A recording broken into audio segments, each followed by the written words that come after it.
Bom dia, irmãos e irmãs. Deus abençoe você ricamente nesse domingo. A gente está aqui na Igreja Batista em Itaipava, dando continuidade ao culto. Estivemos agora a EBD, estudando sobre as cartas de Paulo.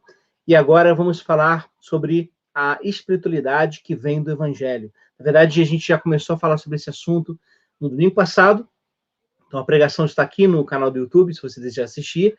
E hoje a gente vai continuar falando desse assunto, falando dessa espiritualidade que tem uma proposta integral, integradora. Então, o que isso significa? Para falar sobre isso, eu quero convidar você a ler comigo a carta de Tiago, no capítulo 3. Então, capítulo 2, Tiago, capítulo 2, versículo 14, que é um texto muito conhecido nosso. Então, vamos lá. Tiago 2, 14, a leitura do texto bíblico diz assim: Meus irmãos, qual é o proveito se alguém disser que tem fé, mas não tiver obras? Pode acaso semelhante fé salvá-lo? Se um irmão ou uma irmã estiverem carecidos de roupa e necessitados do alimento cotidiano, e qualquer dentre vós lhes disser: Ide em paz, aquecei-vos e fartai-vos, sem contudo lhes dar o necessário para o corpo, qual é o proveito disso? Assim também, a fé, se não tiver obras, por si só está morta. Mas alguém dirá: Tu tens fé e eu tenho obras. Mostra-me essa tua fé sem as obras, e eu com as obras te mostrarei a minha fé.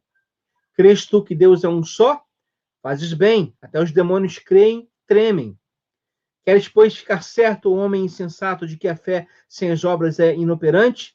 Não foi por obras que Abraão, nosso pai, foi justificado quando ofereceu sobre o altar o próprio filho Isaque? Vê como a fé operava juntamente com as suas obras. Com efeito, foi pelas obras que a fé se consumou. E se cumpriu a escritura que diz: Ora, Abraão creu em Deus, isso lhe foi imputado para a justiça, e foi chamado amigo de Deus. Verificais que uma pessoa é justificada por obras e não por fé somente. De igual modo, não foi também justificada por obras a meretriz Raabe, quando acolheu os emissários e os fez partir por outro caminho? Porque assim como o corpo sem espírito é morto, assim também a fé sem obras é morta. Deus abençoe a leitura da sua palavra, em nome de Jesus. Esse texto aqui toca num elemento que é muito comum na nossa vivência de fé, que é uma espécie de dualismo. É um dualismo antropológico. O que é isso? Dualismo é quando a gente lida com duas questões que aparentemente são contraditórias e a gente lida com elas em chave de exclusão. Ou seja, a gente afirma uma coisa ou afirma outra coisa. Se a gente afirma A, necessariamente a gente rejeita B. Se a gente afirma B, necessariamente a gente rejeita A. Isso é um dualismo. Dualismo antropológico é quando a gente aplica essa mesma lógica ao ser humano. E a gente percebe que a vida humana seria supostamente vivida em dimensões que não cooperam entre si, mas dimensões que são separadas, que são opostas. Isso é um dualismo antropológico. Na história do cristianismo, esse dualismo antropológico se fez presente há muito tempo. Na verdade, desde o século IV depois de Cristo, especialmente com Santo Agostinho, é que essa perspectiva penetra na vida da igreja, na teologia da igreja, e vai sendo gestada de inúmeras maneiras, e a gente tem até hoje os reflexos desse pensamento. O que é o problema? Qual é o problema desse pensamento? O problema desse pensamento é que a gente divide a nossa vida em áreas, e umas são mais importantes do que outras. Então, nesse sentido, a nossa vida, entre aspas, espiritual, é mais importante do que, entre aspas, a nossa vida material. Como se nós tivéssemos, de fato, experiências separadas dentro de nós. Ou seja, a vida espiritual é uma coisa, a vida material é outra coisa. Por que eu estou dizendo isso? Porque é exatamente essa temática desse texto que a gente acabou de ler. Tiago está aqui falando sobre a relação de fé e obras, vinculado à salvação. E aí a gente acaba, muitas vezes, reproduzindo uma separação na nossa espiritualidade ao afirmar a fé em detrimento das obras. Ou, embora mais raro, afirmar as obras em detrimento da fé. Quando, na verdade, o que essa carta aqui de Tiago propõe e o que a espiritualidade que vem do Evangelho propõe é de uma integração. Ou seja, nós estamos falando de uma espiritualidade integradora. Uma espiritualidade que integra e não separa. Ok? A perspectiva que a gente está falando aqui, então, é de pensar a nossa fé em Jesus como uma experiência que integra todas as dimensões da nossa vida e não apenas uma única dimensão. Então, a primeira coisa que a gente fazer em relação a esse texto, a gente precisa mudar o nosso vocabulário, a gente precisa parar de falar coisas do tipo, porque na minha vida espiritual, na minha vida emocional, a vida é uma só. Nós temos dimensões diferentes dentro de nós, mas essas dimensões não operam na chave de exclusão, não operam na chave de um dualismo. O que a gente tem dentro de nós é uma dualidade. O que é uma dualidade? Nós temos dimensões diferentes, fé, razão, emoção, corpo, né, matéria, espírito, dimensões diferentes, mas que cooperam mutuamente, que podem ser afirmadas junto. Essa é a ideia da espiritualidade que vem do Evangelho. Eu quero ressaltar isso a partir daqui, da carta de Tiago que a gente leu, e também a partir do exemplo de profetas. Porque se nós vamos aos profetas do Antigo Testamento, a gente vai perceber o seguinte: a espiritualidade que eles propõem, que eles apresentam, é uma espiritualidade que integra a vida inteira. A preocupação profética no Antigo Testamento não é apenas vinculada à questão da adoração a Deus. Os profetas não apenas denunciam a idolatria, por exemplo, no culto, mas eles também denunciam a idolatria do corpo, no sentido de denunciarem práticas injustas praticadas contra os que mais sofrem, os mais necessitados.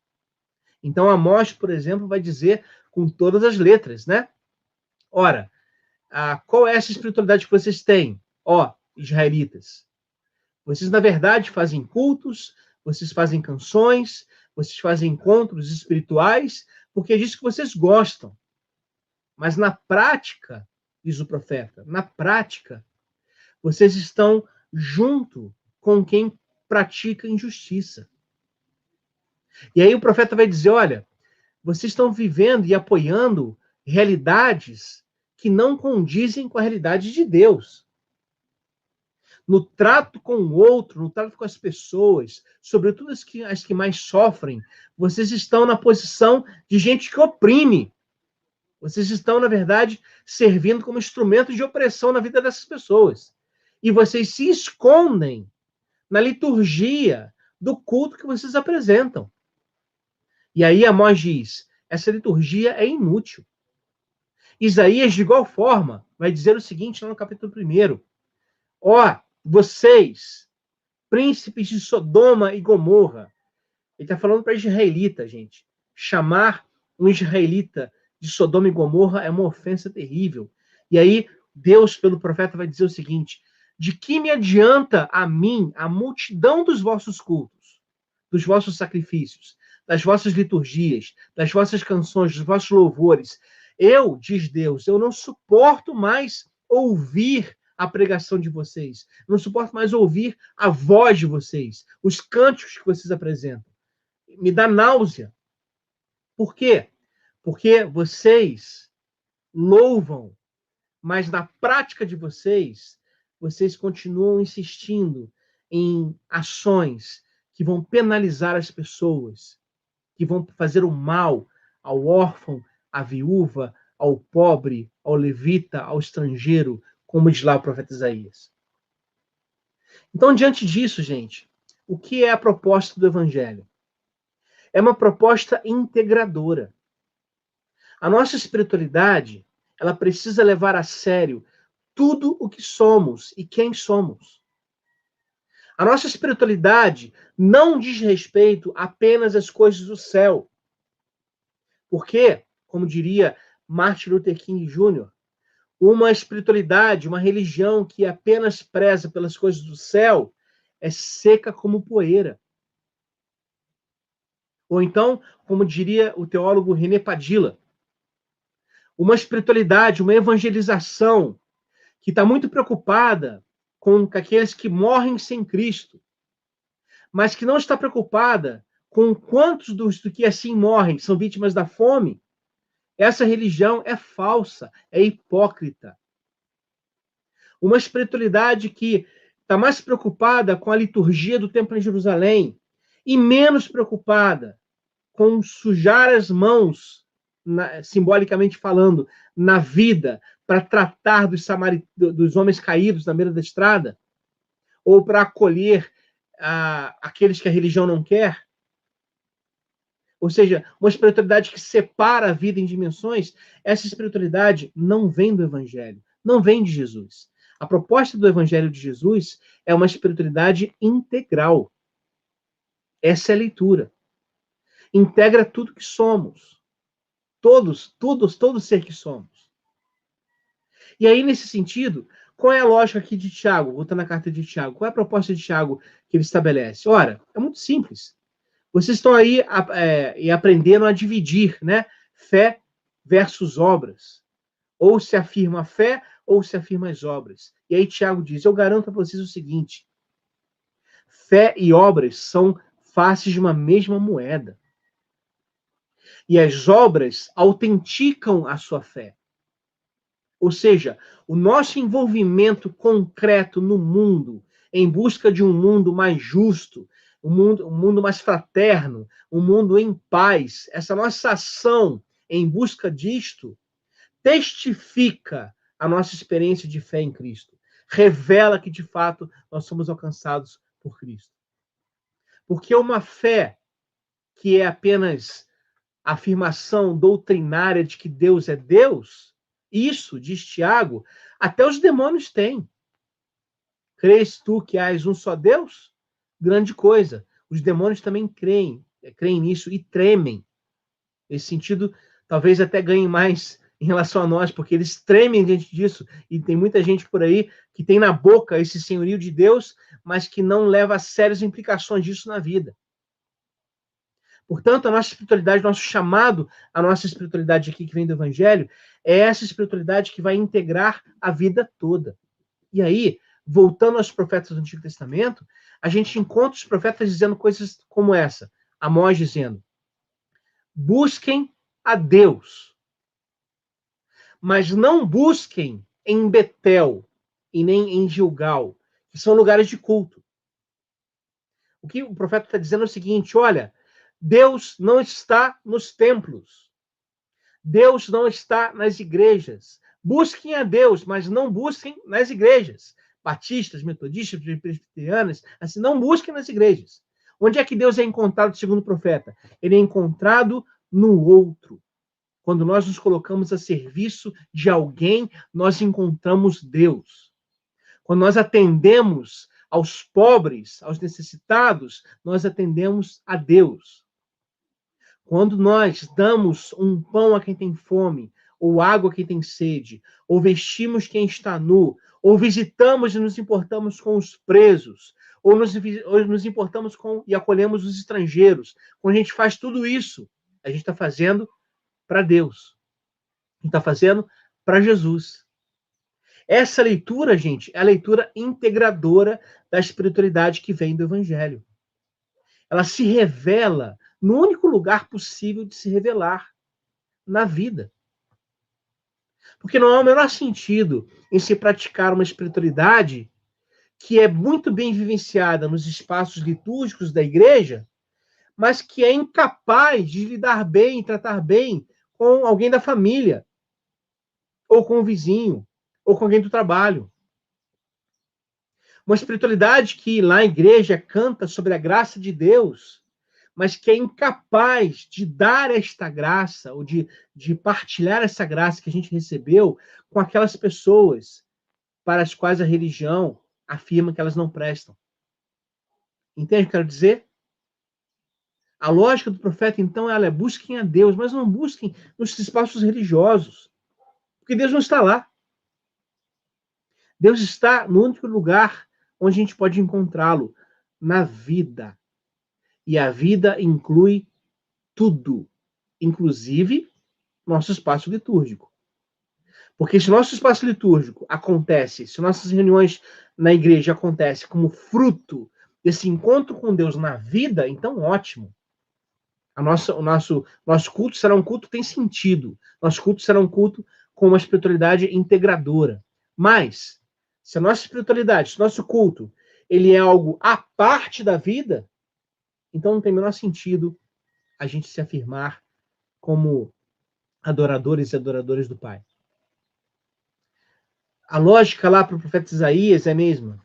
Olha, arrependam-se, parem de fazer o mal, aprendam a fazer o bem. E que bem é esse?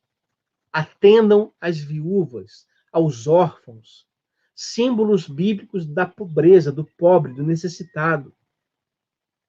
Então, para tentar concretizar isso em alguns exemplos, uma espiritualidade integradora que vem do Evangelho se preocuparia, por exemplo, com a imensa quantidade de pessoas na nossa sociedade hoje que vivem na miséria, que dependem, por exemplo, de auxílio do governo para sobreviver nesse tempo de pandemia.